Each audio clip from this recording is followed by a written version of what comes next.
भारत की राजधानी दिल्ली जहां एक और संसद भवन है तो कहीं सुप्रीम कोर्ट है, वहीं इसी दिल्ली के अंधेरे कोनों में पलती है एक ऐसी दुनिया जहां पुलिस भी जाने से डरती है और न ही वहां सुप्रीम कोर्ट का कोई ऑर्डर चलता है, क्योंकि यहाँ कानून से ज़्यादा ताकतवर होते हैं गैंगस्टर्स।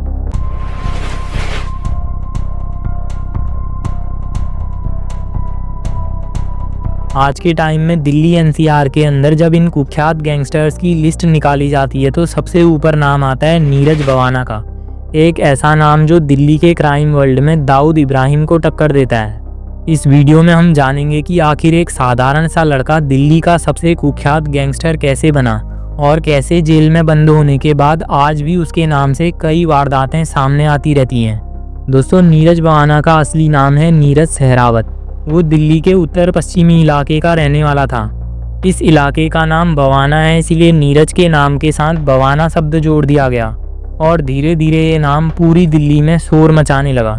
90 के दशक और सन 2000 की शुरुआत में दिल्ली के बहुत से गांव शहरीकरण की चपेट में आए। इससे पहले दिल्ली भी एक गांव देहात वाला इलाका हुआ करता था। शहरीकरण होने से किसानों की ज़मीनों में कब्जे होने लगे और धीरे धीरे सभी किसान और उनके युवा बच्चे बेघर होने लगे। उनके पास न तो खेती करने के लिए ज़मीन बची और न ही कोई नौकरी। ऐसे में दिल्ली के कई नौजवान गलत रास्तों में चलने लगे। कोई नशे करता तो कोई चोरी डकैती, और इन्हीं लोगों में से एक था नीरज सहरावत।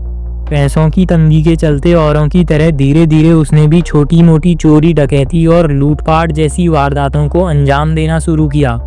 कभी इल्लीगल धंधों में उसका नाम आता तो कभी वो किसी झगड़े में शामिल होता। धीरे धीरे वो सुपारी किलर बन गया और पैसों के लिए लोगों की जान लेने लगा। दोस्तों, नीरज के गैंगस्टर बनने की असली शुरुआत सन 2000 के बाद शुरू होती है। वो धीरे धीरे दिल्ली के दबंगों से मेलजोल बढ़ाता है और यहीं से उसकी ज़िंदगी एक नया मोड़ लेती है। सबसे पहले वो 2004 में हत्या के एक केस में पुलिस की नज़र में आया, लेकिन जेल जाने की बजाय उसने पुलिस से बचकर भागना शुरू कर दिया और यहीं से वो छोटे छोटे गैंग बनाने लगा। उस टाइम दिल्ली में पहले से ही कई नामी गुंडे राज करते थे, जैसे दाऊद इब्राहिम, अशोक प्रधान और नीतू गैंग। अब नीरज को इन सबको कमज़ोर करके खुद को ताकतवर बनाना था। इसी कारण उसने धीरे धीरे अपने गांव और आसपास के लड़कों को अपने गैंग में जोड़ना शुरू किया और अब नीरज भवाना गैंग मैदान में उतर चुका था। और यहीं से शुरू होती है असली गैंग वॉर, जिसमें नीरज का सबसे बड़ा दुश्मन था नीतू गैंग। 2013-14 में ये दुश्मनी इतनी बढ़ गई कि दिल्ली की सड़कों में दिन दहाड़े शूटर्स घूमने लगे। दोनों गैंग दिल्ली के अलग अलग इलाकों पर कब्जा करने के लिए लड़ने लगे। एनसीआर के बिल्डर्स, बिजनेसमैन और लोकल कॉन्ट्रैक्टर्स से पैसे वसूले जाते और दिन दहाड़े दुकानों के गल्ले साफ हो जाते। पुलिस रिकॉर्ड्स बताते हैं कि सिर्फ कुछ सालों में ही नीरज गैंग ने 30 से ज़्यादा मर्डर और डकैती जैसी वारदातों को अंजाम दिया है। 90 के दशक से 2015 तक दिल्ली में बवाना गैंग आतंक मचाता गया और दिन दहाड़े हत्या, लूटपाट और वसूली करता रहा। लेकिन 2015 में पुलिस ने बवाना गैंग के लिए जाल बिछाया और इस बार बवाना गैंग का लीडर नीरज पुलिस की गिरफ्त में था। लेकिन यहीं से कहानी में एक और ट्विस्ट आता है, क्योंकि नीरज कोई छोटा मोटा क्रिमिनल नहीं था, बल्कि वो एक माफिया डॉन बन चुका था। इसके बाद नीरज ने जेल को ही अपना कंट्रोल रूम बनाया और वहीं से अपना गैंग चलाने लगा। उसके एक कॉल पर गैंग के लुटेरे तुरंत लूटपाट की घटनाओं को अंजाम देते और नीरज के एक इशारे में एनसीआर में किसी की भी हत्या हो जाती।